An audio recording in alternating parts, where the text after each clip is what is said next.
When do I need to change my training plan or adjust my weekly volume?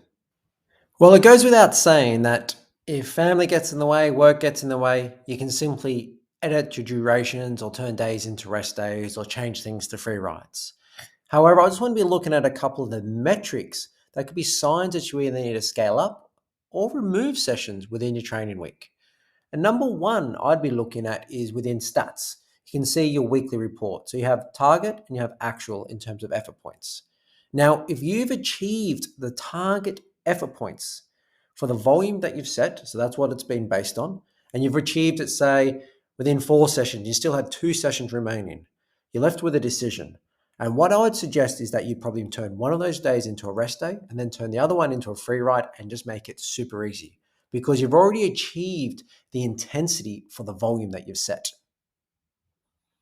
Another indication of when it's time to adjust your training plan is looking at the perceived difficulty of your workout. So we can see here 3, 4, and 5. Now, if I'm consistently scoring these sessions, 2, 3, 4 points higher than what's been planned, that's a good indication that fatigue levels are high and it might be a good time to have a couple of days off the bike. Checking out your readiness score is another good metric to identify whether you should be changing your training plan. So you can check this out within home. You'll see how am I doing readiness score, you're good. So what it's telling me at the moment, I'm ready to train, but you might find it slightly more difficult than normal. So that means the perceived difficulty of the workouts, I might just find a little bit more challenging. If we want to dig into this, we can see in what areas am I really struggling with. So currently sort of my mental and physical freshness are knocking me around a little bit, which will impact my recovery. But my sleep quality and sleep time is good.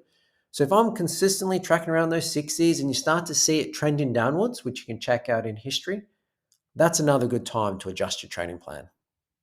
The last metric you can check out is your training rating and goal ambition. So if you to head to home, training rating at the top here, how am I doing? So I'm quite low, but my goal ambition, and what goal ambition is, it is comparing the time that you've planned versus the suggested, which is tied to your goal ambition and your planned level.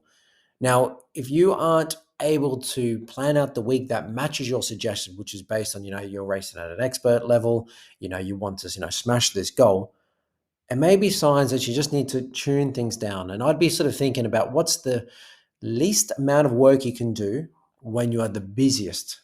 And then almost that becomes your sort of starting point. And you try align that to the goal, ambition, and plan level, and then you build from there.